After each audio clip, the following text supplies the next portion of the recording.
बिस्मिल्लाहिर्रहमानिर्रहीम। अस्सलाम वालेकुम नाजरीन, गुलाम हैदर खोकर उम्मीद करता हूँ कि खैरियत से होंगे। नाजरीन, मुल्क में आम इंतखाबात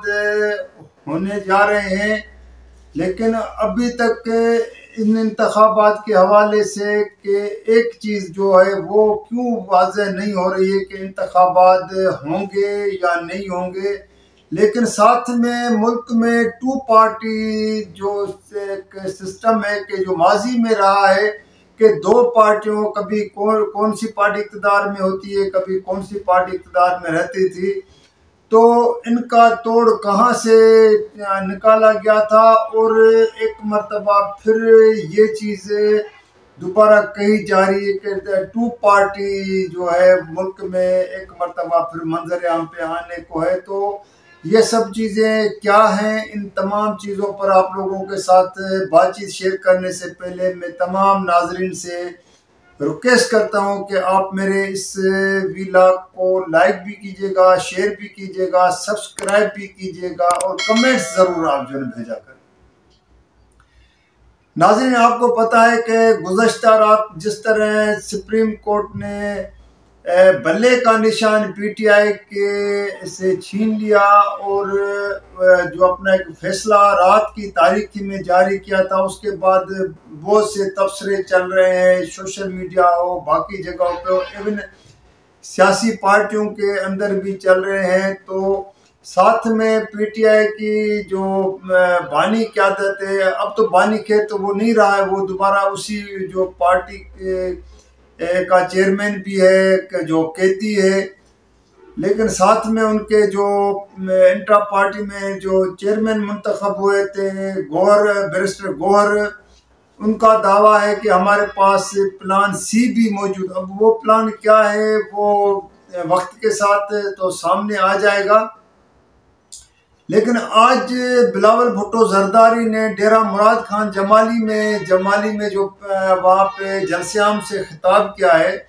वहाँ उसने कहा कि बल्ला निकल गया, अभी शेर रह गया और हम शेर को घर में घुस करके मारेंगे और अगला जो है हुकूमत जो अगली होगी वो पीपल्स पार्टी की होगी। लेकिन साथ में उसने ये भी दावा किया कि इस वक्त मुल्क में दो पार्टियां हैं, एक पीपल्स पार्टी है और एक दूसरी मुस्लिम लीग नून है। ये दो पार्टियां रह गई हैं। आपको याद होगा कि माजी में अगर आप 88 से लेके जब डिक्टेटर ज़िया का मार्शल ख़त्म हुआ था, तो उसके बाद पहले इंतखाबात से लेके 2002 के इंतखाबात तक जो है टू पार्टी सिस्टम रहा था। कभी पीपल्स पार्टी इक़्तिदार में होती थी तो कभी मुस्लिम लीग नून की हुकूमत इक़्तिदार में आ जाती, लेकिन दोनों पार्टियों की हुकूमतें 3 साल से ज़्यादा अरसा नहीं चली और हर 18 माह 3 साल 22 महीने में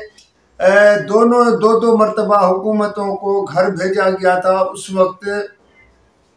और उनके ऊपर संगीन इल्ज़ामात उस वक्त, क्योंकि 58 भी बहाल था तो सदर के पास इख्तियारात होते थे। फिर उस वक्त की जो इस्टेब्लिशमेंट आर्मी चीफ मिल कर के जो है ना मुंतखब हुकूमतों को घर भेज दिए। लेकिन जब जनरल परवेज़ मुशर्रफ इक़्तिदार में आए थे 2002 में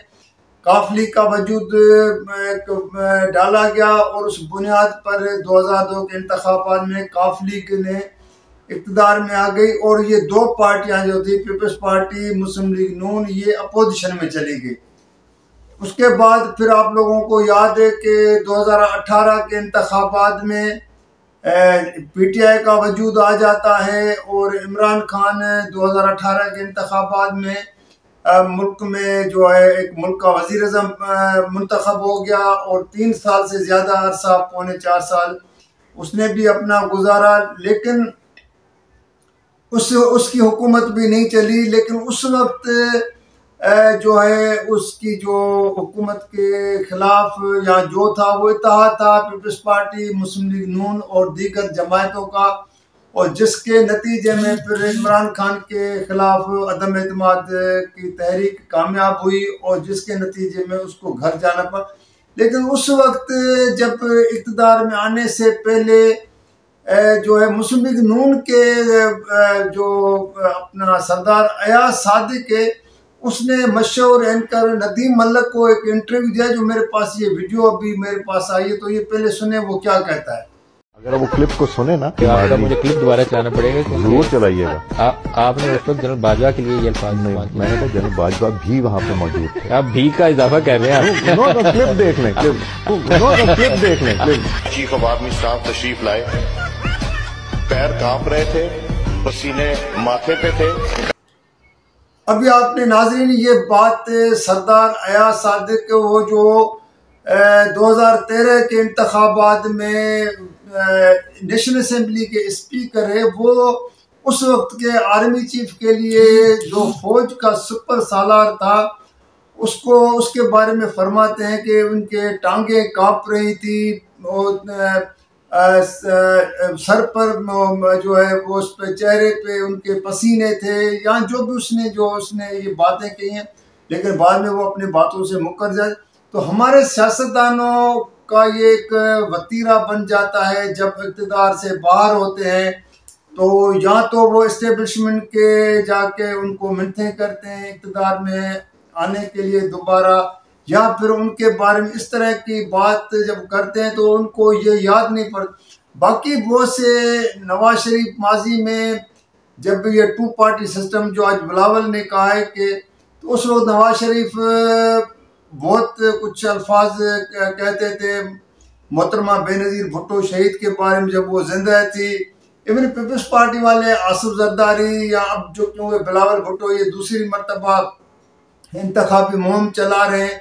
तो इंतखाबात के दौरान जब वो अपने मुखालफिन के पर जब इस तरह के तीर चलाने की बातें करते हैं तो दूसरी तरफ से भी उनको जवाब मिल जाता है, दूसरी पार्टियों की तरफ से। लेकिन बाद में फिर जब ये इकट्ठे हो जाते हैं इक़्तिदार हासिल करने के लिए, या जो उनके ज़ाती मफादात होते हैं, तो उसके पर एक होने के बाद कभी इन लोगों ने अपने वर्कर से नहीं पूछते हैं जो इनको वोट करते हैं, या इस वक्त जो वर्करों को ये खिताब करते हैं, माइल करने की कोशिश करते हैं कि हमारी पार्टी, हर पार्टी का जो सियासी पार्टी का वर्कर को क़यादत कहती है कि हमें वोट किया जाए, हमें इक़्तिदार में लाया जाए। लेकिन कभी इन लोगों ने ये बात शेयर भी नहीं की है कि हम आपसे जो वायदे करके जाते हैं बाद में किस तरह भूल जाते हैं और इक़्तिदार के ऐवानों में जाके एक दूसरे के साथ गले मिल के बैठ जाते हैं, और माजी में जो अल्फाज किए जाते हैं तो वो किस तरह उनको अपने आप को नज़रअंदाज कर लेते हैं, और ऐसे महसूस होता है कि इन लोगों ने एक दूसरे के खिलाफ कभी इस तरह की बात नहीं की है। तो नाज़रीन, अभी ये देखना है कि मुल्क के अंदर 2 पार्टी सिस्टम दोबारा बहाल होके चलता है, या फिर माजी की तरह अगर इस मरतबा कोई भी हुकूमत चाहे मुस्लिम लीग नून की बन जाती है या पीपल्स पार्टी बन जाती है, तो वो क्या अपना जो 5 साल का टेन्योर कंप्लीट कर पाएँ, क्योंकि अब तो इंतखाबात ही अभी नहीं हुए। जब इंतखाबात के बाद जो हुकूमत आएगी ज़ाहिर 5 साल के लिए आएगी, लेकिन उनके 5 साल के से मुंतखब होने से पहले भी ये बातें शुरू होती है कि अब जो हुकूमत आएगी वो 5 साल क्या